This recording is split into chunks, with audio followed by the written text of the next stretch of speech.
अब देखिए प्रश्न क्रमांक 2 का चौथा प्रश्न क्या है।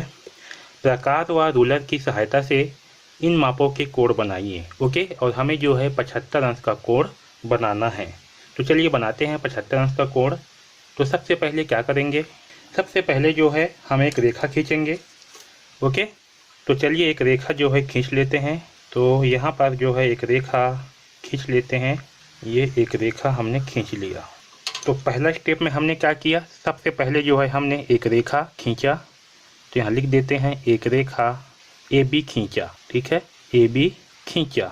हम जो है इसके बीच में एक बिंदु लेते हैं। हम जो है इसके बीच में एक बिंदु ए ले लेते हैं। ये हमारा ए और बी, ये जो है एक रेखा है। ओके, अब हम क्या करेंगे, जो रेखा है इसके आखिरी पॉइंट से जो है एक चाप लेंगे, और ये चाप जो है इसके केंद्र से जो है अधिक होना चाहिए। ओके, तो इस आखिरी पे जो है एक आखिरी पॉइंट पे जो है रखेंगे। इसका चाप क्या होना चाहिए, बिंदु ए से जो है इसके सेंटर बिंदु से अधिक होना चाहिए, और ऊपर की ओर जो है एक चाप काटेंगे।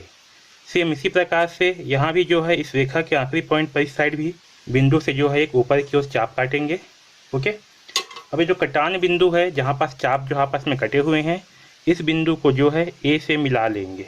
तो इसे जो है इस ए से जो है मिलाएंगे यहाँ पास इस तरह से। इस ए से मिलाने के बाद जो है अब ये जो चाप कटा हुआ है, तो ये जो हमें बिंदु सी प्राप्त हुआ है, इसका मान क्या होगा, इसका मान होगा 90 अंश। ओके, यानी कि जो ए सी चाप मिला है इसका मान क्या होगा, इसका मान जो है 90 अंश होगा। तो यहाँ पास हमने क्या किया, हमने जो है बिंदु ए पर ए बी के लंब, ठीक है, बिंदु ए पर रेखा ए बी के लंब क्या खींचा, ए बी के लंब जो है ए सी खींचा। तो ए बी के लंब जो है ए सी खींचा, यानी कि यहाँ पास ये जो बी ए सी है, ये कोण बी ए सी है। ठीक है, बी ए सी, इसका मान क्या होगा, इस बी ए सी का मान होगा 90 अंश। ठीक है, तो यहाँ पास हमें ये जो बी ए सी मान प्राप्त हुआ, इसका मान क्या होगा, 90 अंश होगा। ठीक है, अब देखिए हमें जो है 75 अंश का कोण जो है बनानी है। तो हम क्या करेंगे, अब यहाँ पास जो है एक 60 अंश का जो है कोण बनाएंगे। ठीक है, और 60 अंश का कोण बनाने के लिए क्या करेंगे, एक किसी भी माप का चाप लेंगे, और चाप जो है इस ए से जो है क्या करेंगे, एक चाप जो है काटेंगे इस प्रकार से।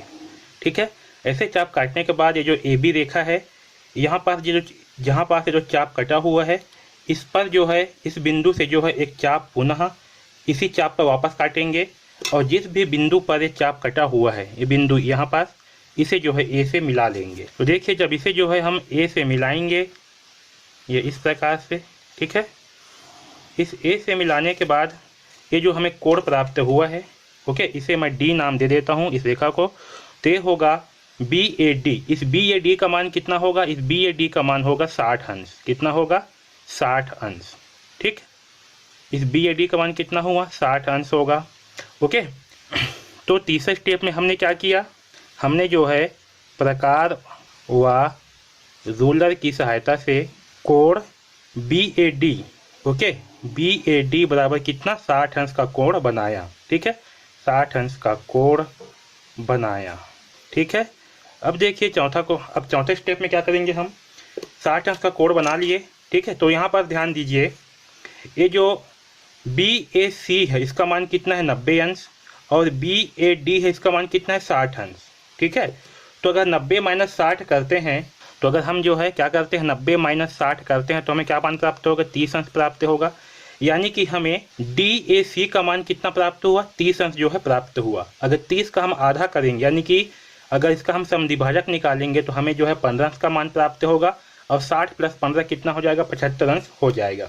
तो हम क्या करेंगे, हम जो है चौथा स्टेप में जो है डी ए सी का जो है समद्विभाजक निकालेंगे। ओके, और समद्विभाजक निकालने के लिए क्या करते हैं, समद्विभाजक निकालने के लिए जो है यहाँ पास जो हमने चाप काटा हुआ है, इसी में जो है एक किसी भी माप का चाप लेंगे, और ये जो बिंदु पर कटा हुआ है चाप, इस बिंदु पर जो है प्रकार को लेकर के इधर जो है एक चाप काटेंगे ऊपर की ओर। ठीक है, और इसी माप का ही ये जो ए सी है, इस बिंदु पर भी जो चाप कटा हुआ है, उस बिंदु पर जो है प्रकार को रख करके एक चाप काटेंगे इस प्रकार से। अब ये जो कटान बिंदु है, यहाँ पास इस कटान बिंदु को जो है हम ए से मिला देंगे, ये कटान बिंदु है। ठीक है, इस कटान बिंदु को क्या करेंगे, इस कटान बिंदु को जो है ए से मिलाएंगे। तो चलिए ए से मिला देते हैं और ए से मिलाने के बाद जो रेखा प्राप्त हुआ इसे हम ई नाम दे देते हैं। ठीक है, तो ये जो यहाँ पास ई ए डी होगा ये कितने अंश का होगा, ये जो है 15 अंश का होगा। ठीक है, तो हमने जो जो स्टेप किए हैं उसे यहाँ पास लिख लेते हैं। तो चौथा स्टेप हमने क्या किया, 60 अंश का कोण बनाया। ठीक है, तो यहाँ पास देखिए हमने क्या किया चौथा स्टेप में, यहाँ पास कोण DAC बराबर कितना है, तो DAC का मान होगा 30 अंश। ठीक है, तो हमने जो है 30 अंश होगा, तो हमने क्या किया, हमने जो है कोण DAC का समद्विभाजक AE खींचा। क्या किया, समद्विभाजक AE खींचा। ठीक है, तो जब हम इसका समद्विभाजक AE खींचे तब हमें कोण DAE यानी कि ये वाला कोण प्राप्त हुआ DAE, और इस DAE का मान कितना होगा, तो इस DAE का मान क्या होगा, समद्विभाजक यानी कि इसको 20 से क्या करेंगे, विभाजित करेंगे, यानी कि DAE का मान होगा DAC/2। ठीक है, और DAC का मान कितना है, तो DAC का मान है 30 अंश। यहाँ पर देख सकते हो DAC का मान कितना है, 30 अंश, तो 30 अंश/2 यानी कि 15 अंश, यानी कि कोण DAE का मान कितना है, तो ये है 15 अंश है। ठीक, तो इस पॉइंट को ध्यान रखेंगे। ओके, तो अब देखिए पांचवा स्टेप में जो है कोण BAD, ठीक है, कोण BAD प्लस कोण DAE प्लस कोण DAE बराबर क्या होगा, BAE होगा। ठीक है, BAE होगा। तो यहाँ देखिए ये जो कोण BAD है इसका मान कितना है, तो BAD का मान है 60 अंश, तो यहाँ होगा 60 अंश, प्लस DAE का मान कितना है 15 अंश, तो ये होगा 15 अंश, और 60 अंश प्लस 15 अंश का मान कितना होगा, इसका मान होगा 75 अंश। ठीक है, तो इस प्रकार से जो है हमें कोण BAE बराबर 75 अंश प्राप्त होगा, और यही जो है हमें करना था, हमें 75 अंश का कोण जो है बनाना था। ठीक है, तो कोण BAE का मान क्या होगा, 75 अंश होगा।